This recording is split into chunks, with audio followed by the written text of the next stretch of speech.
Jeg er vølven. Jeg kan se gennem tiden.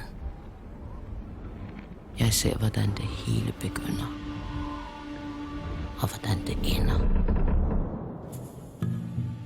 Midt i verden ser jeg asketræet Yggdrasil. Alting findes i det, og gemmer sig mellem træets grene og blade.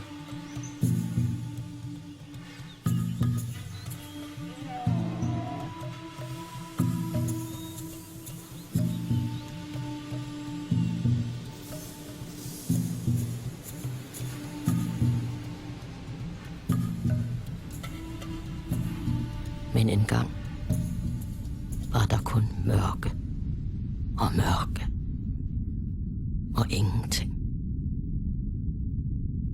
Jord og himmel fandtes ikke. Der var ingen grønne dale. Ingen varme vinde. Og ingen svale bølger.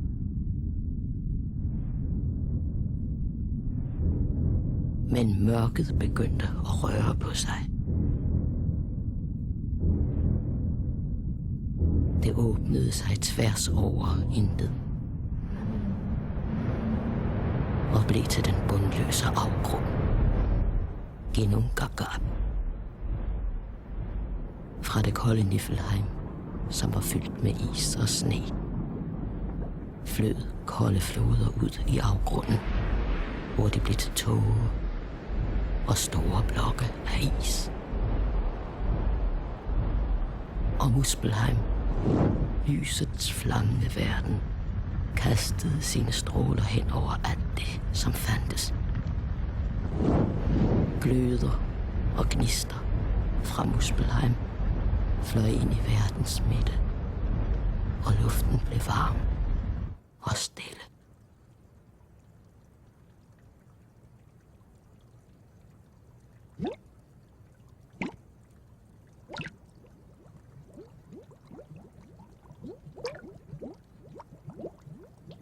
Ud af det dryppende vand fødtes et levende væsen, som hed Ymer.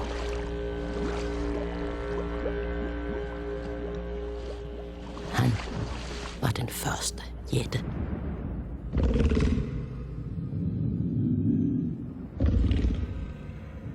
I begyndelsen sov han. I hans armhuler fødtes en jættekvinde.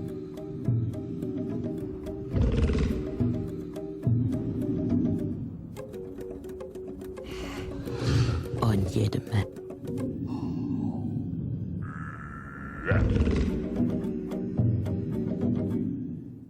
Og hans to fødder lavede et barn med hinanden.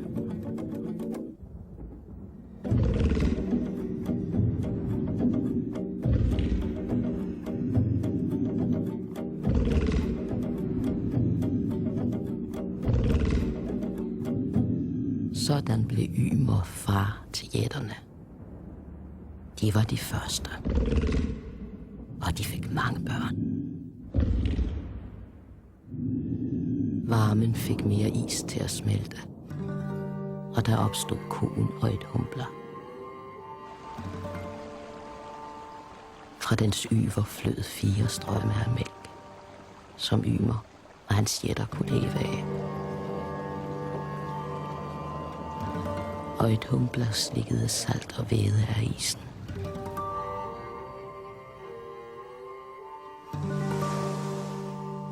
Og hendes varme tunge fik den til at smelte.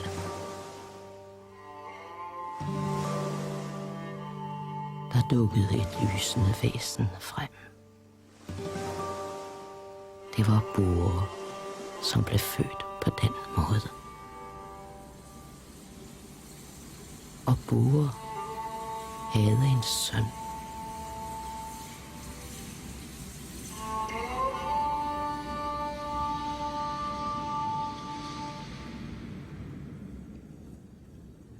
Han giftede sig med en af jætternes døtre.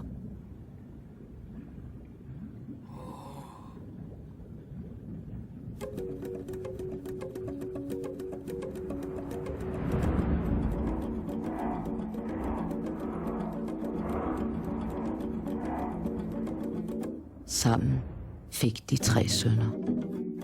Guderne Odin, Vile og Fe.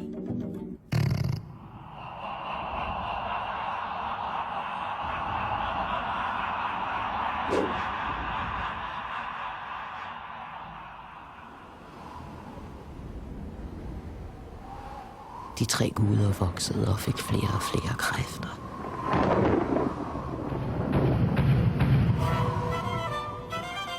De ville selv regere verden, så de besluttede at dræbe Ymer. De knuste hans ryg med tunge blokke af is.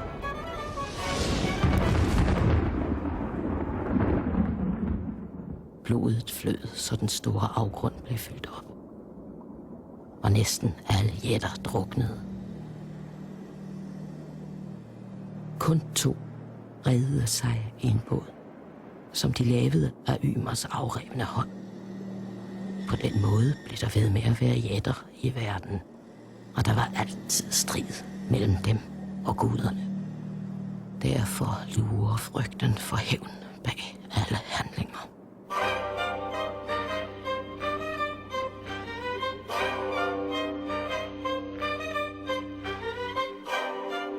Guderne løftede Ymers døde krop og kastede den ud i Ginnungagap, hvor den flød på blodet. På den måde skabte de jorden.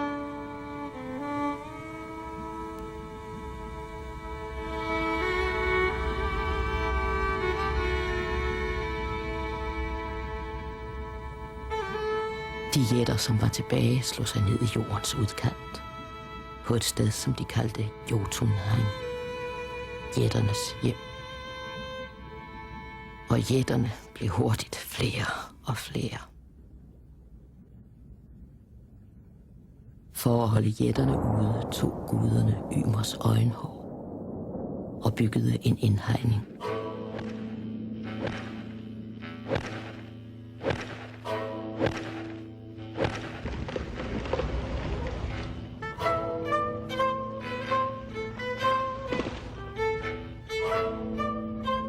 Den kaldte de Midgård, den midterste bolig.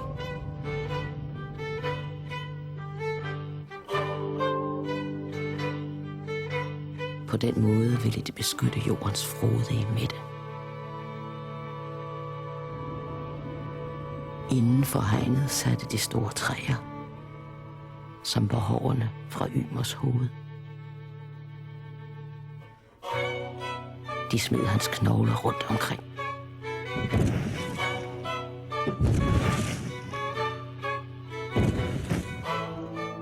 De blev til store bjerge.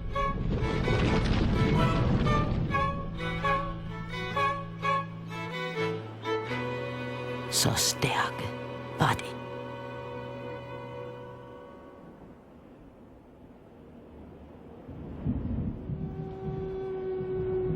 Men langt fra Midgård sad en jættekvinde i jernskovens hule og tænkte på hævn.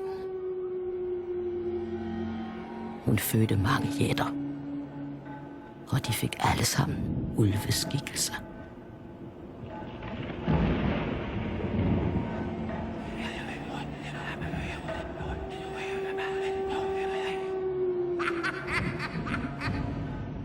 Guderne brugte nu Ymers hovedskal som himmel og satte den over jorden.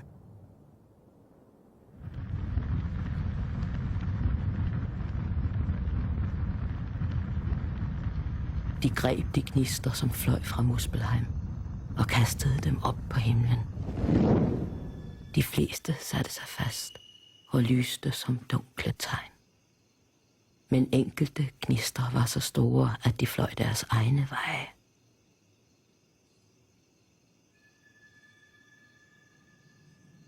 Ymers hjerne samlede sig som tunge skyer og knugede jorden i et uhyggeligt mørke. For at skaffe lys fangede Odin og hans brødre 2 af de største gnister fra Muspelheim.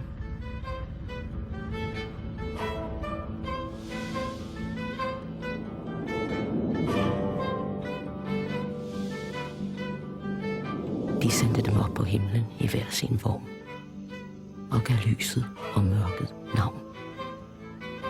Dag og nat, morgen og middag, aften og skumring.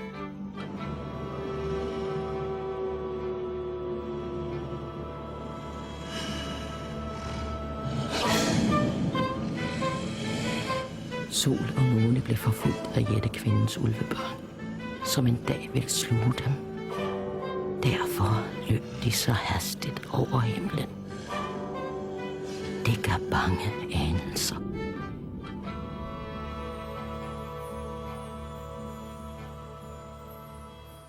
Da solens varme stråler faldt på sandet og jorden, begyndte det første græs at gro.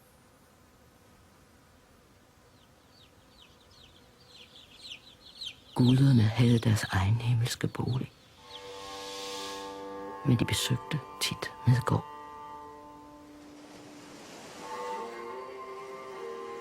En dag, da de gik langs stranden, fandt de 2 træstammer i vandkanten.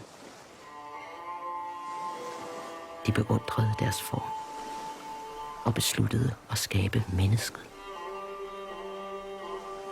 Odin strøg stammerne og gav dem ånd.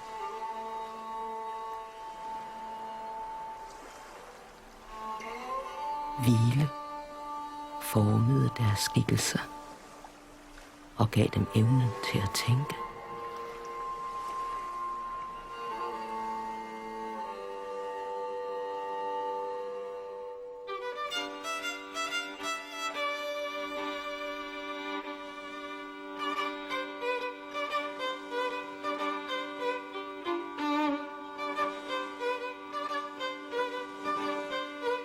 Ve gav dem skønhed og sansernes brug.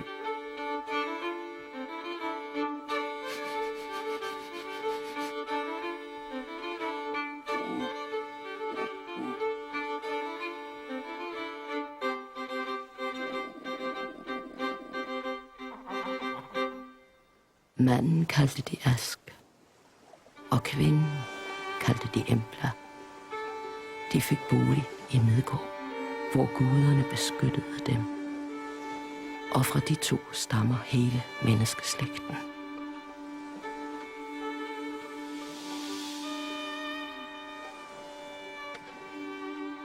Guderne byggede en bro fra deres himmelske bolig ned til Midgård. Den kaldte de Bifrost, og den var en mægtig regnbue. Den var det skønneste bygningsværk, guderne lod menneskene se.